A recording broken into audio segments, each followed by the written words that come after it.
오늘 우리 함께 읽을 기록된 하나님 말씀, 신약의 말씀 로마서 제8장 12에서 17절까지의 말씀입니다. 그러므로 형제들아, 우리가 빚진 자로되 육신에게 져서 육신대로 살 것이 아니니라. 너희가 육신대로 살면 반드시 죽을 것이로되 영으로서 몸의 행실을 죽이면 살리니. 무릇 하나님의 영으로 인도함을 받는 사람은 곧 하나님의 아들이니라. 너희는 다시 무서워하는 종의 영을 받지 아니하고 양자의 영을 받았으므로 우리가 아빠 아버지라고 부르짖느니라. 성령이 친히 우리의 영과 더불어 우리가 하나님의 자녀인 것을 증언하시나니, 자녀이면 또한 상속자 곧 하나님의 상속자요 그리스도와 함께한 상속자니, 우리가 그와 함께 영광을 받기 위하여 고난도 함께 받아야 할 것이니라. 아멘.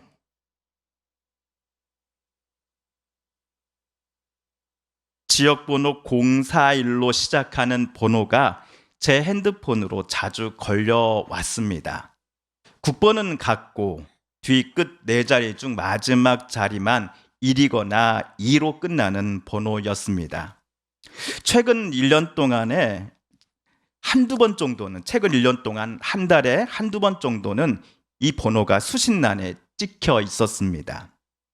이 정도면 제게 전화를 한 사람이 저랑 매우 친한 사람이 아닐까라고 우리 성도님들께서는 생각하실 법한데요. 그 전화하신 분의 정체는 카드 대출 상담사입니다. 안녕하십니까? 임민성 고객님 되십니까? 반갑습니다. 저는 뭐뭐카드 대출사업부 상담사 아무개입니다. 다름 아니라 고객님께서 저희 뭐뭐카드를 사용해 주시면 감사드리며 카드 우수 고객님들께만 드리는 낮은 금리의 금리 상품을 소개해 드리고자요 이렇게 연락드렸습니다 라고 말이지요. 1년 전 맨 처음 이 전화를 받았을 때는 저도 혹한 마음이 들었습니다. 그래서 제가 궁금한 것도 질문하고 그분이 준비한 설명도 끝까지 다 들었습니다. 그런데 통화 중에 제 마음속에 어떤 분의 유명한 말이 떠올랐습니다. 세상에 공짜란 없다. 세상에 공짜는 절대로 없다라는 말이 진지하게 대출을 권하는 분과의 통화를 끝낼 수 있는 용기를 제게 허락해 주었습니다. 죄송합니다. 생각해보니 제가 대출받아서 갚을 능력이 안 돼요. 길게 설명해 주셨는데 제가 좋은 답 드리지 못해 죄송합니다. 이만 전화 끊겠습니다. 안녕히 계세요. 그 뒤로도 비슷한 번호로 제게 전화가 계속 왔습니다. 바쁜 일을 보고 있다가 번호를 확인하지 않고 전화를 받은 적도 있지만 웬만해서는 비슷한 번호다 싶으면 전화를 아예 받지 않았습니다. 아마 우리 성도님들께서도 저와 비슷한 경험을 갖고 계실 겁니다. 친구 또는 형제, 가족 간에도 몇천, 몇 억이 아니라 몇십만 원, 몇백만 원을 빌리고자 하더라도 서로 부담스러운 게 사실입니다. 말하는 사람도 요청을 받는 사람도 돈 문제라면 껄끄러운 것이 사실입니다. 그런데 참으로 희한하게도 저를 단 한 번도 본 적 없고 말을 서로 나눠본 경험도 없었을 땡땡카드 땡땡은행 직원분들이 제게 먼저 전화를 걸어와 돈을 빌려주겠다고 하는 게 아닙니까? 세상이 요즘 정도 없고 참으로 각박하다고 생각이 들 무렵 아무런 대가 없이 돈을 빌려주겠다라고 먼저 내게 전화를 걸어준 곳들이 캄캄한 어둠 속에서 빗줄기처럼 느껴질 때도 있었을 것입니다. 그러나 앞에서도 말씀드렸지요. 세상에는 뭐가 없다고요? 절대로 공짜가 없다라는 대전제를 말입니다. 돈을 빌리는 계약을 체결하기 전만 하더라도 돈을 빌리려는 사람 자신이 슈퍼갑의 위치에 있는 듯 느껴질 것입니다. 그런데 돈이 통장에 한번 들어오고 나서부터는 이 채무자는 슈퍼갑의 자리에서 박탈당합니다. 돈을 빌릴 때만 하더라도 주의 깊게 읽지 않았던 약관의 한 구절 한 구절이 채무자의 발목을 붙잡기 때문입니다. 예를 들어 땡땡 카드를 발급받기 전만 하더라도 땡땡 카드 발급팀의 상담사님의 목소리 여러분 기억하십니까? 천사가 따로 없습니다. 참으로 따뜻하고 자상하며 친절합니다. 그러나 카드 사용 대금의 매달 상환일을 깜빡 잊고 입금을 하지 않았을 때 카드 회사로부터 걸려오는 수화기 너머의 상담사의 목소리는 어떻습니까? 얼마나 차갑습니까? 얼마나 무섭습니까? 그리고 꼭 이 말을 덧붙이며 전화를 끝냅니다. 아무개 고객님, 이번 달 카드 사용 대금을 다음 며칠 이내로 납부하시지 않을 경우 원금의 몇몇 프로의 수수료가 붙습니다. 이 점 감안하시어 꼭 입금 통장에 카드 사용 대금을 입금해 주십시오. 감사합니다. 상담원 아무개였습니다. 좋게 말해 대출금이지 조금 거친 표현을 사용하자면 빚입니다. 오늘 우리가 읽은 성경 본문 12절에서도 같은 표현이 나옵니다. 우리 12절을 세 번역으로 다시 한번 읽어볼까요? 시작. 그러므로 형제 자매 여러분, 우리는 빚을 지고 사는 사람들이지만 육신의 빚을 진 것이 아닙니다. 우리는 육신을 따라 살아야 할 존재가 아닙니다. 1997년 연말 국가부도 사태에 몰린 우리나라가 IMF에 구제금융을 신청했습니다.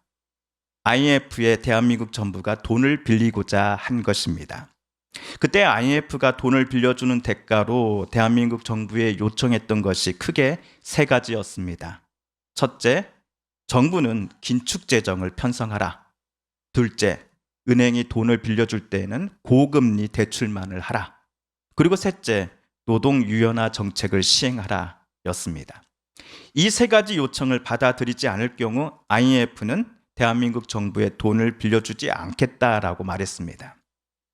너무나 강압적이고 무례한 요청들이었습니다. 대한민국 정부와 우리 국민들로서는 너무나 치욕적이고 굴욕적인 요청일 수밖에 없었습니다. 그러나 우리 정부와 국민들은 이 IMF의 조건들을 받아들일 수밖에 없었습니다. 왜? 나라가 부도가 나서는 안 되기 때문이었습니다. IMF 체제가 시작되던 첫 해 이름 있는 대기업들마저도 줄줄이 부도를 맞고 쓰러졌습니다. 명예퇴직이 대한민국 거의 모든 회사에서 시행되었습니다. 갓 대학을 졸업한 이들의 취업문은 거의 닫혔습니다. 이런 선배들의 모습을 보았던 출생연도가 70년대 후반에서 80년대 초반에 그 당시 젊은이들도 어떠한 꿈도 꿀 수가 없었습니다. IMF에 빚진 대한민국 정부와 그리고 국민들은 모두가 IMF에 속박되어 있었습니다. 그러나 1997년 12월에 시작된 대한민국에서의 이 IMF 관리 체제는 구제금융을 신청한 지 3년 8개월째 되는 해인 2001년 8월, 당초 예정보다 3년 가까이 앞당겨 끝이 났습니다. 대한민국이 IMF에 빌린 돈을 모두 갚았기 때문이었습니다. 돌잔치 반지, 결혼 반지, 금리, 심지어 올림픽 금메달까지 내놓았던 금모으기 운동이 3달 동안 있었습니다. 금모으기에 동참한 사람 숫자만 약 351만 명이었다라고 합니다. 모아진 금이 무게로는 227톤이요. 돈으로는 18억 달러 가치요. 2015년을 기준으로 볼 때 2조 5천억 원 어치였다라고 합니다. 물론 금모으기 운동으로 모아진 돈이 IMF에 빚진 돈을 모두 다 갚는데 쓰인 것은 아닙니다. 다 그 돈으로 IMF를 졸업하는 데 사용할 수는 없었습니다. 하지만 대한민국 국민들의 저력과 뼈를 깎는 노력이 없었더라면 우리는 지금도 어쩌면 IMF 체제에 살고 있었을지도 모릅니다. 왜 우리 국민들은 위와 같이 자기를 희생하면서 나라를 구하고자 했을까요? 일제강점기 때 나라를 빼앗긴 백성의 아픔과 수모를 우리는 직접적으로 경험하였거나 또는 간접적으로 들어 잘 알고 있기 때문입니다. 어느 행사나 예식을 할 때에 국기에 대한 맹세를 합니다. 나는 자랑스러운 태극기 앞에 자유롭고 정의로운 대한민국의 무궁한 영광을 위하여 충성을 다할 것을 굳게 다짐합니다. 자유롭고 정의로운 대한민국의 그 무궁한 영광을 또다시 다른 나라에, 다른 세력에 빼앗기지 않기 위하여 빚진 자의 수모를 우리 자식들에게는 절대로 물려주지 않기 위해서 IMF 당시 우리 국민들은 자기를 철저히 희생하였습니다.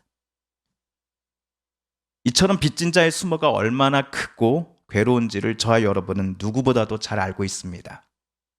그런데 오늘 로마 교회에 편지를 써서 보낸 바울은 앞에서 우리가 세 번역으로 읽었듯이 12절에서 우리가 빚을 지고 있는 사람들이다 라고 말하면서 오늘 본문을 시작합니다. 내가 누군가에게 빚을 진다는 것이 얼마나 나 자신을 비참하게 만들며 돈이나 뭔가를 빌려준 이에게 나도 모르게 내 자신이 위축되고 만다라는 느낌을 우리는 너무나도 잘 알고 있습니다. 그렇게 우리는 현재 빚을 지고 있습니다라는 바울의 말이 저와 여러분에게는 그렇게 마음이 편하게 다가오지는 않았을 것입니다. 다만 바울은 우리가 빚을 지고 사는 사람들은 맞지만 그 빚이 육신에 있는 것은 아닙니다라고 썼습니다. 여기서 우리는 이 편지를 쓰는 바울을 포함하여 그의 편지를 받아서 읽어볼 로마 교회 성도들을 우선 가리킬 것입니다. 또한 2024년 오늘 전 세계 교회들에서 삼위일체주의를 맞이하여 로마서를 읽어 나가고 있을 전 세계 모든 그리스도인들을 가리키는 표현이 바로 우리일 것입니다. 그렇다면 오늘 바울은 서북교회 저와 여러분 그리고 인터넷으로 함께 예배드리는 모든 성도님들을 향하여 여러분이 빚을 진 것은 맞는데 그 빚을 육신에게 진 것은 절대로 아닙니다라고 바울은 썼습니다. 왜 바울은 이렇게 외쳤을까요? 저와 여러분, 즉 우리 그리스도인들은 육신을 따라 살아야 할 존재가 아니기 때문입니다. 육신을 따라 살아간다 함은 몸의 행실을 죽이지 않고 살아간다는 것과 같은 표현입니다. 성적 부도덕, 탐욕, 악의, 시기, 살인, 불화, 속임수, 험담, 타인 비방, 교만, 무자비함과 같은 악한 행동들을 멈추지 않고 계속해서 타인과 자신에게 행하며 살아가는 삶을 몸의 행실을 따라 살아가는 사람이라고 말합니다. 이러한 삶을 살아가는 이들은 빚진 자입니다. 무엇에게 말입니까? 죄의 빚진 자입니다. 13절에서 바울은 육신을 따라 살면 반드시 죽을 것이다 라고 썼습니다. 여기서 우리는 이러한 질문을 바울에게 하고 싶을 것입니다. 육신에 빚진 사람들, 즉 죄악을 행하며 살아가는 사람들만이 반드시 죽는 것만은 아니지 않습니까? 하나님을 믿는 우리들도 언젠가는 숨이 다하여 하나님 앞에 서게 되는 것 아닙니까? 라고 말입니다. 그런데 13절에서 바울이 반드시 죽을 것이다 라고 말한 것을 정확하게 이해하기 위해서는 우리가 매주일 아침 고백하는 사도신경의 이 부분을 떠올려야 합니다. 우리 함께 읽어볼까요? 나는 그의 유일하신 아들 우리 주 예수 그리스도를 믿습니다. 하늘에 오르시어 전능하신 하나님 우편에 앉아 계시다가 거기로부터 살아있는 자와 죽은 자를 심판하러 오십니다. 예수님께서 이 땅에 다시 오심을 우리는 예수님의 재림이라고 부릅니다. 사도신경은 예수께서 다시 오실 때 산 자와 죽은 자를 심판하실 것이다 라고 고백합니다. 그러므로 사도신경을 토대로 오늘 바울이 13절에서 말한 육신을 따라 살면 반드시 죽을 것이로되라를 우리는 이 사도신경에 맞춰 해석해야 합니다. 반대로 영으로서 몸의 행실을 죽이는 사람은 재림 예수님 앞에서 살아있는 사람으로 구분될 것입니다. 영으로서 몸의 행실을 죽이는 사람이 구체적으로 누구인가를 바울의 표현으로 대답해 보자면 빚지며 살아가는 우리들은 바로 성령에 빚진 사람들입니다가 될 것입니다. 14절 15절을 세 번역으로 다시 한번 읽어봅니다. 시작. 하나님의 영으로 인도함을 받는 사람은 누구나 다 하나님의 자녀입니다. 여러분은 또다시 두려움에 빠뜨리는 종살이의 영을 받은 것이 아니라 자녀로 삼으시는 영을 받았습니다. 그래서 우리는 그 영으로 하나님을 아빠, 아버지라고 부릅니다. 채무자가 채권자에게 얼마나 속박되어 있으며 채권자와 맺은 계약 때문에 채무자의 수많은 권리들이 얼마나 많이 제한받게 되는지를 우리는 특별히 지난 IMF 구제금융 체제를 거치면서 그것을 너무나 잘 알고 있습니다.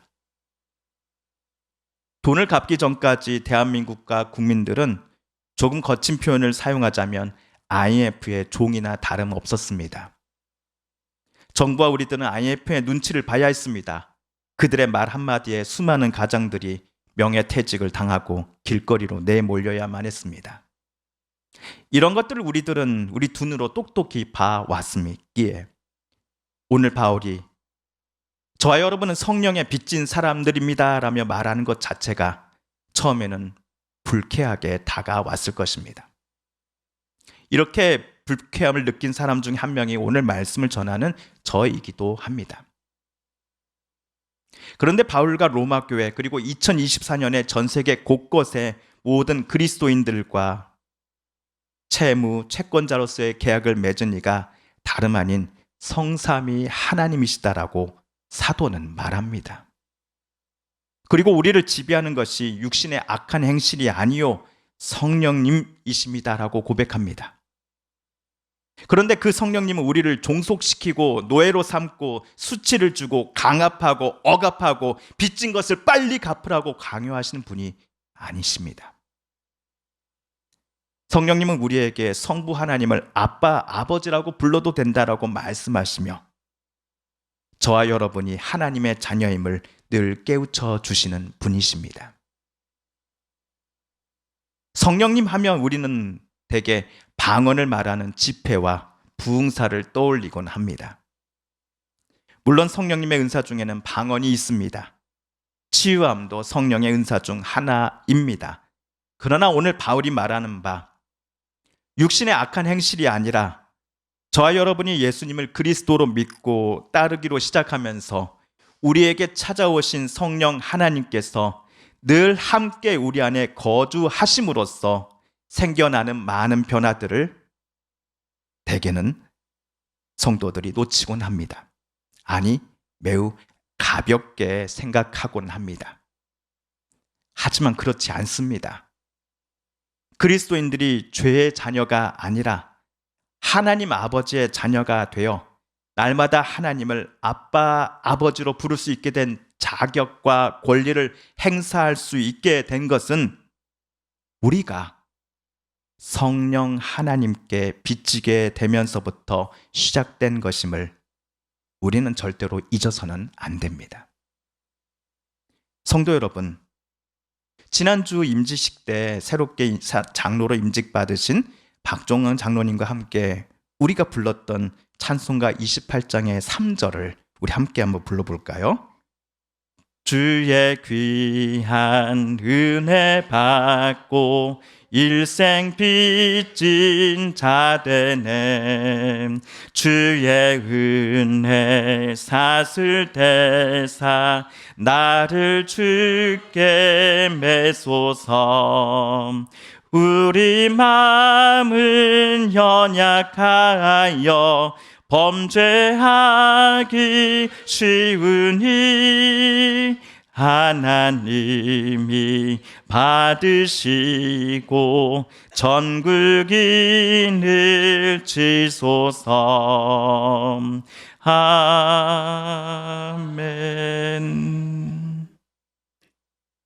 바울이 오늘 로마서에서 쓴 성령 하나님께 우리가 빚을 지며 살아가고 있다라는 표현은 실은 우리가 성령 하나님으로 인하여 성삼위 하나님의 은혜와 사랑 그리고 보호하심과 인도하심 속에서 살아가고 있다라는 것을 우리에게 깨닫게 해주고자 사용한 표현이었던 것입니다.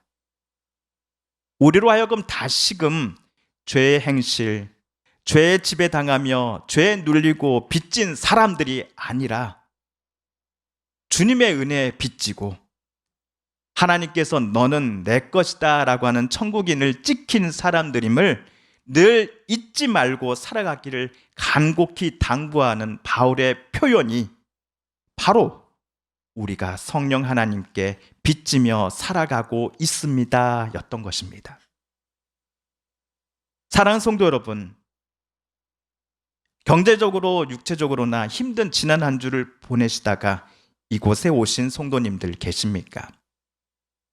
너무나 힘들어서 눈물이 마를 날 없었고 심지어 가족에게도 말 못하여 가슴 속에만 응어리를 쌓으셨던 분 혹 계시지는 않으십니까? 그러나 오늘 바울이 말한 것처럼 우리는 성령 하나님께 빚지며 살아가는 사람들이요, 하나님의 자녀들이다라는 것을 잊지 않으셨으면 좋겠습니다. 하나님께서 자기 외아들을 우리에게 보내주셔서 아들이 십자가에 달려 죽으면서까지도 우리를 사랑하시고 저와 여러분을 하나님의 자녀로 삼으셨다라는 것을 기억해 주십시오. 우리의 아버지가 되시기를 자처하신 하나님께서 저와 여러분을 지켜주실 것입니다. 힘들고 어려우며 도무지 답이 보이지 않는 것 같은 우리 삶의 문제들 앞에 서 있는 저와 여러분이 나아갈 길들을 우리에게 보여주시고 오늘의 한 걸음 한 걸음을 내디딜 수 있도록 힘과 용기를 허락해 주실 그 하나님이심을 저와 여러분은 믿기 때문입니다. 함께 우리 기도하겠습니다. TV CF, 라디오 CM, 선거 홍보 영상, 기업 홍보 및 기록 영화를 전문으로 기획, 촬영하여 제작하는 산여울 기획은 1등 제품을 2등 가격으로 공급합니다. 산여울 기획.